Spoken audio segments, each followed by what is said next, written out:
Well, I'm trying to process everything that happened today, and it's a lot. First thing I want to talk about is Special Prosecutor Hank Brennan putting sanctions on Karen Read's team. Or should I clarify, wanting Aunt Bev to put sanctions on Karen Read's team? I've seen a lot of speculation on what people thought what the sanctions were going to be about, but I have the paperwork to clear that up. And believe it or not, it has nothing to do with the testimony of John O'Keefe's nephew. No. Guess who they want to protect? When I say this name, it's not going to be a shock to any one of you. Protect Morrissey's boys at all costs. Because he's already going to lose everything. He's the one that put his job on the line for all of us. Right, Mikey?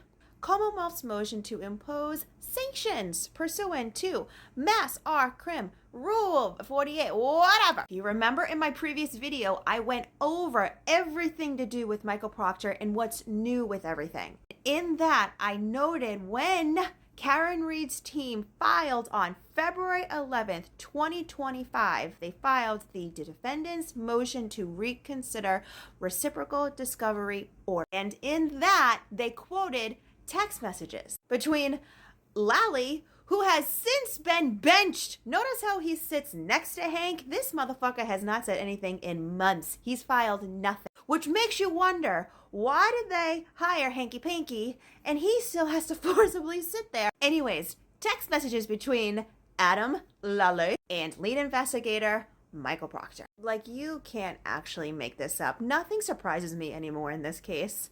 So it says, this text message is subject to the protective orders and the January 31st, 2025 order specifically restricts, quote, the public dissemination.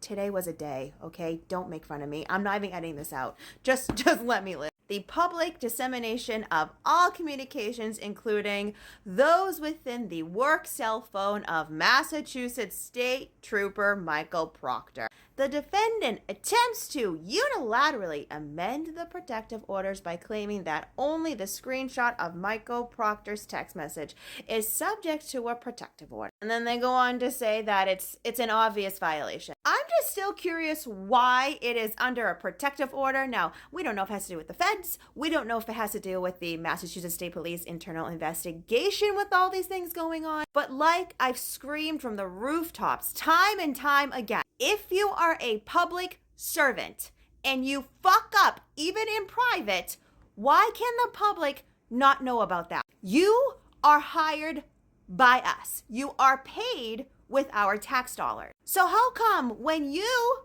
do fuck shit behind the scenes, we can't know about it? I'm just going to stand on all 10 toes now. Nothing good is going to be coming to Michael Proctor. No matter how much they try to protect this man, he's fucked. And I hope every single one of the people that worked with him, that allowed him to act like this, gets that same karma. What goes around comes around.